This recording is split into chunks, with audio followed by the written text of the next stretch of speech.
I keep telling you guys, this is just the beginning. These gambling scandals in sports, players getting arrested, college athletes being banned by the NCAA, this is just the beginning. We are barely scratching the surface of this widespread problem that is 100% self-inflicted.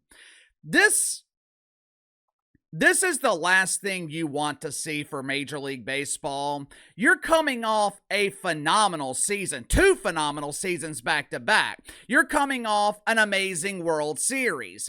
After spending the better part of a decade on life support, Major League Baseball is finally back in the mainstream.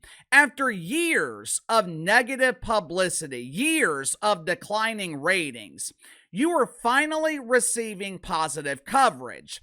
And 1 week after the World Series, 1 week after over 25 million people watched an exciting Game 7, Major League Baseball players are being arrested and they're facing up to 60 years in prison for fixing games. Make sure to like and subscribe. You can follow me on Twitter at KC_BTL84. I know the punishment sounds harsh, 60 years, but this might be the only way to solve this problem. Obviously, making millions of dollars isn't enough of a deterrent. Emmanuel Clase, one of the pitchers for the Cleveland Indians. Well, KC, don't you mean the Cleveland Guardians? No, I mean the Indians. Even people who make the mistake of living by the lake don't refer to their hometown team as the Doofus Guardians. And whoever came up with that name, they should be fired. Anyway, Emmanuel Clase, one of the pitchers in Cleveland who was indicted for fixing games, he is currently in the midst of a 5-year, $20 million contract. If $20 million is not enough to prevent you from fixing games, no amount of money is going to prevent you from being a dumbass. I don't understand it. Yesterday, we talked about college basketball players, mainly at small programs like Pound My Brown State. We talked about college basketball players accepting thousands of dollars to intentionally lose games while not covering the spread. Obviously, I don't agree with it, but at least I can understand it. I can understand why a broke college kid who has no chance of making the NBA, I can understand why he would accept $5,000 to intentionally lose a game.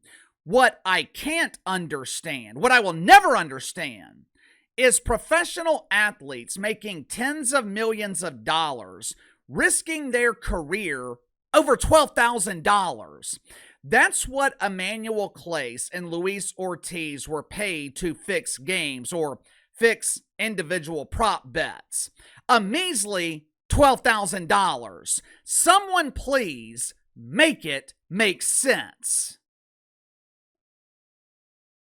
This would be like Uncle KC purchasing views here on YouTube. There are companies that sell illegitimate views to content creators. You pay them $10, $20, $30, $50, and they will flood your video with bot views. They will artificially inflate your numbers, and as a result, artificially inflate your ad revenue. Why would I do that?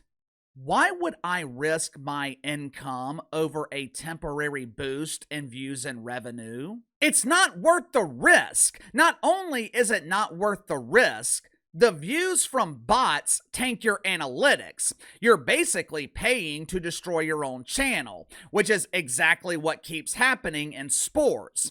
Professional athletes are paying to destroy their own careers. Well, Casey, don't you mean they are being paid? Believe me, they are paying. Not only are they paying with fines, not only are they paying with the loss of future career earnings, they're also paying with time, which is something they will never get back because a lot of these dudes could be spending years in prison. This afternoon, ESPN reported that Emmanuel Clase and Luis Ortiz were indicted for rigging pitches. They were charged with fraud, conspiracy, and bribery. They were intentionally rigging pitches on prop bets, which resulted in bettors winning hundreds of thousands of dollars. Luis Ortiz was paid $5,000 for throwing an intentional ball, and Emmanuel Clase, he was paid $5,000 for facilitating the deal. Like the scandal in the NBA with Terry Rozier and Chauncey Billups, we're not talking about scrubs here. We're not talking about dudes who have spent their entire career in the Grapefruit League. Emmanuel Clase is a 3-time All-Star, 2-time Reliever of the Year. This is an all-star caliber pitcher fixing games. I know I keep saying this, but this is a widespread problem. It's estimated that the average drunk driver drives intoxicated, I think it's 80 times before they are caught. All these professional athletes getting caught, they've been playing professionally for years. Who knows how many games have been fixed? Who knows how many times they have intentionally lost? For decades, Pete Rose was ostracized. Major League Baseball treated Pete Rose like he had a contagious case of leprosy. Pete Rose was betting on his team to win. These players we're talking about, they're betting on themselves, or they are betting on their teams to lose. I'm not saying what Pete Rose did was right, but at least he was trying to win. These dudes are trying to lose. You know what's coming next besides more indictments, more arrests? I think we're going to see lawsuits. We are going to see opportunists who have lost their ass gambling sued to recoup their losses. It's already damn near impossible to make money betting on sports. Damn sure impossible to win when the games you're betting on are being rigged. The biggest mistake this country has made, at least in terms of sports, was the federal legalization of gambling. When I was in my teens and 20s, I used to bet on everything. I actually thought that I had the chance to make a career as a sports bettor. Yeah, I was that stupid. College football, college basketball, NFL, NBA, Major League Baseball. When I graduated from college and started making decent money for the first time in my life, in my infinite ignorance, I decided to start investing money into gambling on sports. Obviously, my dad tried to talk me out of it. You're never going to win, son. But what the hell did he know? My dad casually watches sports, but he's never really cared about sports. He would rather be playing in the yard with his shovel. He told me over and over, you're never going to win. But I decided that I knew more at 24 than he knew in his 50s, so I proceeded to invest my money into sports betting. As it turns out, my dad was right again. I lost $15,000 in the span of one football season, which at that point in my life, $15,000 seemed like insurmountable debt. And it was debt because I kept charging my losses to my credit cards.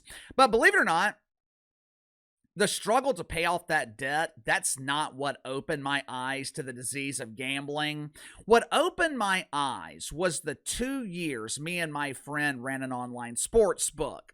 Financially, we were doing great, but every weekend, we watched grown men lose everything. Every Tuesday, which was the day that we settled the books, every Tuesday was payday. We would have grown men groveling, grown men begging for mercy. There were times when wives would reach out to us, begging us to cut their husbands off. I saw dudes making $200,000-$300,000 a year filing for bankruptcy. This is why I call it a disease. That is not hyperbole. Gambling is a disease. The only winners are the books. Everyone else is just the victim. Everyone else gets consumed and devoured, which is exactly what is happening right now with every sport in America. Like I said, this is only the beginning. It's only a matter of time before a gambling scandal reaches the NFL. But KC, NFL players have already been busted before. Yeah. Yeah, I'm not talking about Calvin Ridley betting on parlays. I'm talking about NFL players intentionally throwing games.